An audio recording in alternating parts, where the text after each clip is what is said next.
अस्सलाम वालेकुम, welcome to this video. उम्मीद करता हूँ आप सब खैरियत से होंगे। आज हम सबसे पहले बात करते हैं इंटरनेशनल मार्केट की, जहां सिल्वर के अंदर हमें तकरीबन 4% से ज़ायद की गिरावट देखने को मिली। और अगर हम गोल्ड की बात कर लें तो गोल्ड में भी तकरीबन 1.5% गिरावट देखने को मिली। देखिए, मैंने लास्ट वीडियो में आप लोगों को बताया था कि हमारी मार्केट में यहाँ जान नहीं दिख रही और हो सकता है कि हमारी मार्केट यहाँ से अप साइड जाने के चांसेस कम हैं और डाउन साइड जाने के चांसेस ज़्यादा हैं। तो सिल्वर आपको $82 के टारगेट इजीली दिखा सकती है। और अगर हम गोल्ड की बात कर लें तो गोल्ड का ही मैंने आपको यही कहा था कि हो सकता है हमारी मार्केट यहाँ से 5120 या 5100 भी जा सकती है। अभी करंट जो हमारी मार्केट है गोल्ड की तकरीबन $5020 पे ट्रेड कर रही है। और हम सिल्वर की बात कर लें तो सिल्वर तकरीबन $80 पे ट्रेड कर रही है। देखें, इन्वेस्टमेंट आपने करनी है, पैसा आपका है, तो बहुत सोच समझ के शॉर्ट टर्म में खरीदारी करनी चाहिए। जैसे कि मैंने आप लोगों को पिछली वीडियो में कहा भी था कि हमारी मार्केट यहाँ से गिरने के चांसेस ज़्यादा हैं, तो हमारी मार्केट वहाँ से तकरीबन $80 पे सिल्वर की आ गई। और गोल्ड की बात कर लें तो गोल्ड की तकरीबन $5020 पे आ गई। और अब आगे क्या होने जा रहा है, और आप लोगों को काफ़ी दिन हो गए होंगे कहानी टैरिफ की सुने हुए, तो टैरिफ की कहानी का आगाज़ दोबारा से हो चुका है।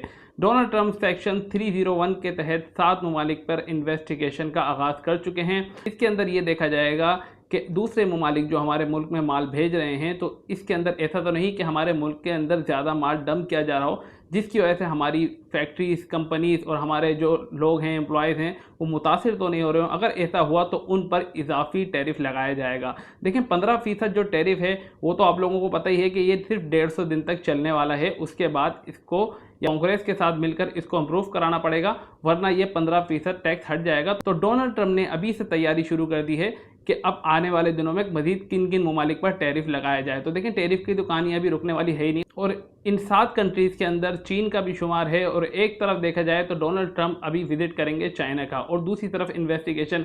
तो ये कहने कि अब डोनाल्ड ट्रंप आहिस्ता आहिस्ता करके सेक्शन 301 का इस्तेमाल करते हुए दोबारा टैरिफ लगा देंगे। और सेक्शन 301 के अंदर कोई लिमिट नहीं होती, जितना आप चाहें टैरिफ लगा सकते हैं। अब बात कर लेते हैं ईरान और अमेरिका टेंशन की। तो देखें, फिलहाल कोई टेंशन ऐसी रुकती हुई नज़र नहीं आ रही, लेकिन डोनाल्ड ट्रंप मुख्तलिफ बयानात में बार बार ये कह रहे हैं कि जंग तकरीबन ख़त्म होने जा रही है। और हमने इसका हदफ 5 हफ्ते तक लगाया था, ये 2 हफ्ते में ख़त्म होने जा रही है।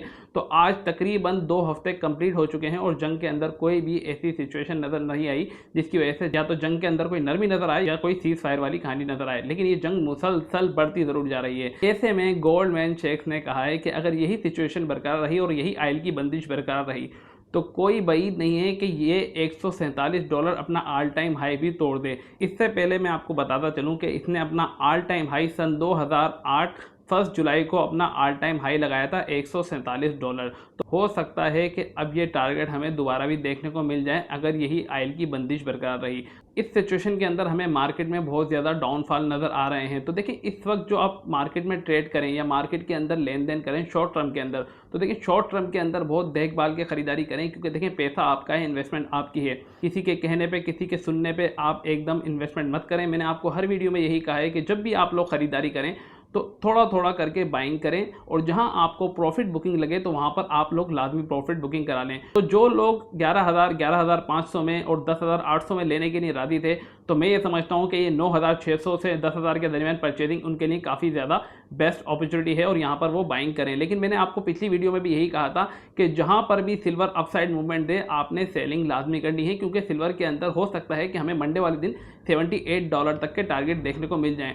चांसेस तो है कि मार्केट यहाँ से अपसाइड भी जाए, क्योंकि FOMC की मीटिंग भी हो सकता है कि उसमें भी कुछ रिजल्ट निकल के आ जाए। हो सकता है कि गोल्ड सिल्वर को मजीद सपोर्ट मिल जाए, लेकिन यहाँ से डाउन जाने के भी चांसेस हैं। हो सकता है कि मंडे वाले दिन हम $78 को भी देख लें। परचेजिंग करना चाहें तो करें, लेकिन मैंने आप लोगों को क्या कहा कि 100% परचेजिंग आपने ना सिल्वर में करनी है ना गोल्ड में करनी है। दोनों के अंदर आप थोड़ी थोड़ी परचेजिंग करें, सिल्वर में थोड़ी कम करें, गोल्ड के अंदर बनिस्बत थोड़ी ज़्यादा करें। गोल्ड के रेट अगर हम अभी इंटरनेशनल मार्केट के अकॉर्डिंग देखें तो तकरीबन 5,25,000 रुपये बनते हैं। लेकिन आप लोगों को पता है कि हमारी मार्केट तकरीबन 15 से 17,000 रुपये अंडर कॉस्ट चल रही है। तो हो सकता है कल वाले दिन हमें हो सकता है कि हमें मार्केट में जो रेट मिले वो तकरीबन 5,10,000 से 8,000 के दरमियान मिले। तो ये मैं समझता हूँ कि एक बहुत अच्छा टाइम है परचेजिंग का। तो यहाँ पर आप लोग थोड़ी बहुत परचेजिंग लाजमी करें ताकि मार्केट अपसाइड जाए तो आप अपना प्रॉफिट बुकिंग करा लें। क्योंकि रमज़ान के अंदर जितने भी इन्वेस्टर, छोटे खासतौर पर इन्वेस्टर्स हैं, वो काफ़ी ज़्यादा परेशान नजर आए, क्योंकि उनको कोई भी ऐसा प्रॉफिट बुकिंग का चांस नहीं मिला। एक तो सबसे बड़ा मसला ये है कि जब भी रेट बढ़ते हैं तो हम लोगों में ये आदत है कि हम सोचते हैं कि यहाँ से मार्केट और ऊपर जाएगी और ऊपर जाएगी। मैंने आप लोगों को कहा है कि ये चीज़ें आप सोचना छोड़ दें।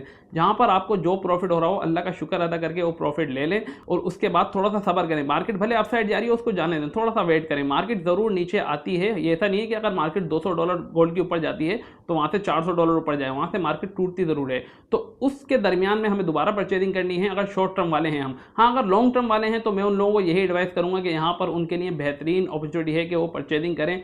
और वो अगर उनके 6 महीने या 8 महीने का टारगेट है तो वो बार बार वीडियो मत देखा करें, ना किसी की बात सुना करें। वो सिर्फ 6 महीने या 8 महीने बाद ही टारगेट देखा करें कि हमारे टारगेट्स पूरे हो गए या हमारा प्रॉफिट पूरा हो गया है, तो वहाँ पर वो प्रॉफिट बुकिंग कर लें। क्योंकि देखें, आप लोग रोज़ रोज़ किसी की बातें सुनेंगे या किसी की वीडियो देखेंगे तो आप और ज़्यादा टेंशन में आएंगे और बदजन होंगे। जो लॉन्ग टर्म वाले हैं उनको तो मेरी एडवाइस ये है, ना वो वीडियोज़ देखा करें, ना वो किसी की बातें सुना करें। जब उन लोगों ने अपना टारगेट फिक्स कर लिया है 6 महीने से 8 महीने का, तो वहीं पर जाकर प्रॉफिट बुकिंग करें। और एक सबसे ज़्यादा पूछे जाने वाला सवाल कि सिल्वर जो है वो कौन सी लेनी चाहिए, तो देखें, आज से पहले मेरी जितनी भी वीडियोस हैं उसमें एक में भी मैंने आपको ये नहीं कहा कि आप सिल्वर बार खरीदें।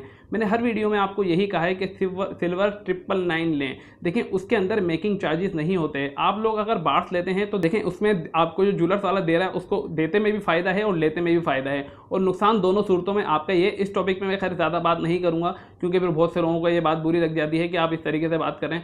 तो एक बात आप लोग समझ लें, अगर आप इन्वेस्टमेंट के लिए ले रहे हैं तो 999 चांदी आपके लिए बेस्ट है, तो वही आप परचेजिंग करें। बार्स के चक्कर में मत पड़ें, उसमें आप दोनों तरफ से हमेशा नुकसान में ही रहेंगे। तो मेरी राय आपको एक दोबारा भी यही है कि आप सिर्फ 999 सिल्वर में परचेजिंग करें, बार्स के चक्कर में मत पड़ें। उसके अंदर आपको मेकिंग चार्जेस देना पड़ती है और जब आप देने जाते हैं वो मेकिंग चार्जेस हट जाते हैं तो आपको वहाँ पर नुकसान होता है।